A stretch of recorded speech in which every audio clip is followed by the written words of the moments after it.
Dewan Juri yang terhormat, kami berharap dalam menyampaikan kebijakannya, pemerintah selalu berpegangan untuk merangkul rakyat dan dengan metode yang bijak, menyeluruh, mudah dimengerti, dan sampai kepada pemakai kebijakan. Oleh karena itu kami menolak mosi ini dengan mosi bahwa pejabat pemerintah dilarang menggunakan pengaruh media sosial atau influencer dalam mensosialisasikan kebijakannya. Nah, Dewan Juri yang terhormat, saya akan menyanggah substansi dari tim afirmasi. Yang pertama, mereka mengatakan influencer hanya akan menggiring opini. Itu tidak benar, Pak Dewan Juri, karena kami percaya influencer akan selalu ingin dianggap baik oleh followersnya. Oleh karena itu, dia akan selalu menyebarkan berita yang benar dan akurat. Dan yang kedua, influencer kebanyakan bukanlah ahli. Dewan Juri yang terhormat, ini tidak benar karena pemerintah akan selalu memberikan yang terbaik untuk rakyatnya. Oleh karena itu, paling tidak influencer yang mereka dijadikan rekan adalah influencer yang memiliki strata pendidikan yang tinggi atau bahkan lebih baik memang di bidang tersebut. Dan yang ketiga, mereka bilang ini merupakan pengalihan tanggung jawab dari pemerintah. Itu tidak benar, Dewan Juri. Kenapa? Karena di sini dari logis ya, pemerintah telah mengerjakan dari tahap awal perencanaan sampai dengan implementasi, dan mereka hanya membutuhkan influencer sebagai rekan sosialisasi mereka. Nah, dan yang keempat, mereka mengatakan sebagai wujud legitimasi demokrasi, pemerintah haruslah menyampaikannya dengan sendiri dan menyeluruh dan tidak berpaku kepada kesederhanaan. Justru Dewan Juri yang terhormat, influencer sebagai penyempurna dengan informasi dari pemerintah yang padat, menyeluruh, lama, dan akademis, dan yang tentunya tidak banyak orang dan bahkan orang awam yang mengetahuinya, justru disederhanakan oleh influencer menjadi kebijakan yang mudah dimengerti dan akan terimplementasi oleh masyarakat. Dan yang terakhir, mereka mengatakan pemerintah telah melakukan pendataan, pengumpulan, survei, dan sampai tahap implementasi, dan sosialisasi harus dilakukan oleh mereka sendiri. Dewan Juri terhormat, kami percaya orang awam dan juga masyarakat secara seluruhnya belum bisa menerima kebijakan dan belum tahu atau bahkan tidak tahu informasi tersebut. Oleh karena itu dibutuhkan peran influencer dalam dunia digitalisasi ini untuk mensosialisasikan dan membantu pemerintah dalam implementasi kebijakan ini.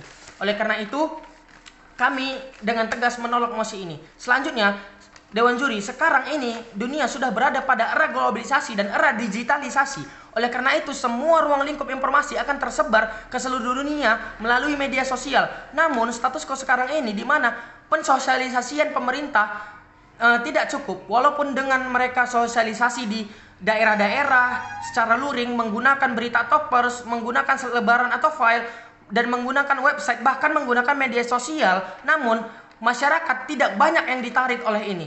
Oleh karena itu, jika pemerintah melarang influencer, akan terjadi banyak masalah. Yang pertama, informasi yang padat, ambigu, dan sangat akademis yang sulit diterima masyarakat. Dan yang kedua, terjadi penggiringan opini oleh oknum-oknum yang lebih dari satu yang menyebabkan simpang siur. Dan yang ketiga, terjadi konflik-konflik dan menimbulkan pro dan kontra. Oleh karena itu, kami menolak mosi ini dengan tujuan yang pertama, memaksimalkan para influencer, dan yang kedua, meringankan tugas pemerintah, dan yang ketiga, masyarakat mancanegara, luar negeri, dan semua orang akan lebih dipersuasif dan mengerti, dan yang keempat, kebijakan akan lebih efektif dengan terlaksana dengan baik. Dewan Juri, mengapa pemerintah harus bekerja sama dengan influencer dalam mensosialisasikan ini, dan ini sangat penting.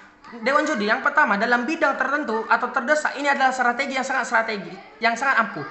Karena seperti contohnya dalam pariwisata, pemerintah tidak bisa sendiri atau progresif dalam mempromosikan pariwisata, karena faktanya turis domestik atau mancanegara masih banyak yang belum tahu wisata-wisata bahari di Indonesia. Seperti contohnya Kepulauan Mandeh, Pulau Kaposowang, dan lainnya. Oleh karena itu dibutuhkan peran influencer untuk menarik semua relasinya dalam mempromosikan ini. Atau dalam keadaan terdesak seperti vaksinasi, yang dikatakan afirmasi buruk malah menjadi acuan masyarakat untuk mulai percaya kepada vaksinasi, seperti contohnya yang dilakukan oleh Raffi Ahmad yang sangat persuasif dalam mengajak vaksinasi. Selanjutnya, Dewan Juri, mengapa pemerintah tidak boleh melarang influencer dalam mensosialisasikan kebijakannya, dengan pemerintah bergerak dengan kuasanya untuk mensosialisasikan suatu kebijakan sendiri, tidak serta-merta akan membuat masyarakat percaya dan mungkin akan menjadi bumerang untuk membuat konflik seperti revisi UU KPK, Omnibus Law. Kenapa? Karena masyarakat banyak yang tidak percaya,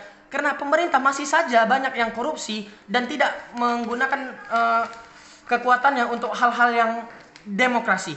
Selanjutnya mekanisme kami, influencer hanya akan menjadi pendamping dan perampung masyarakat dalam mensosialisasikannya. Dan yang kedua, influencer yang dipilih haruslah memiliki strata pendidikan yang tinggi atau profesional di bidangnya. Dan yang ketiga, influencer sebagai representasi rakyat juga akan memberi aspirasi tentang kebijakan tersebut. Selanjutnya justifikasi saya. Justifikasi yang pertama, mengapa kebijakan atau praktik ini dibenarkan? Saya memiliki 3 poin analisis. Yang pertama, setiap orang memiliki hak untuk berekspresi.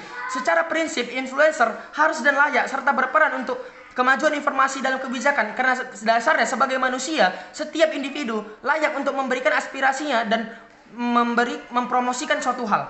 Dan yang kedua, pejabat akan selalu menggunakan cara-cara akademis dan rasionalitas dalam menyuarakan persoalan publik.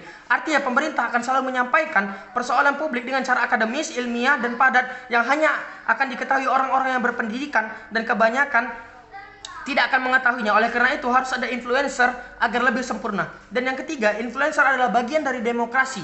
Oleh karena itu, sebagai bentuk dari demokrasi, walaupun pemerintah telah melakukan diskursus, melakukan sosialisasi, dan sebagainya, hal ini akan jauh lebih baik jika adanya influencer yang membantu mereka. Nah, yang justifikasi yang kedua, mengapa mekanisme ini sebagai solusi yang paling efektif dan efisien? Yang pertama, pemerintah akan lebih puas karena kebijakannya 100% akan lebih dimengerti serta didukung oleh rakyat. Kenapa? Karena dengan ada influencer yang menyebarkan semua informasi, semua rakyat akan lebih paham dan semua akan tahu akan informasi tersebut, dan implementasinya akan jauh lebih mudah, efisien, dan berkelanjutan. Dan yang kedua, akses informasi lebih cepat, akurat, dan berkualitas. Seperti yang saya sudah bilang tadi, seluruh dunia akan mengetahui dengan adanya followers dan relasi dari influencer tersebut. Dan yang ketiga, dengan analogi berat sama dipikul, ringan sama dijinjing. Pengoptimalan kerja pemerintah dan keefektifan peran influencer akan menjadi komparasi yang efektif dalam menyuarakan kebijakan. Dewan juri yang terhormat, kami percaya dengan seluruh kerja keras dari pemerintah dan bantuan yang optimal dalam mensosialisasikan oleh influencer, ini akan menjadi suatu argumen yang sangat kuat dan kami menang.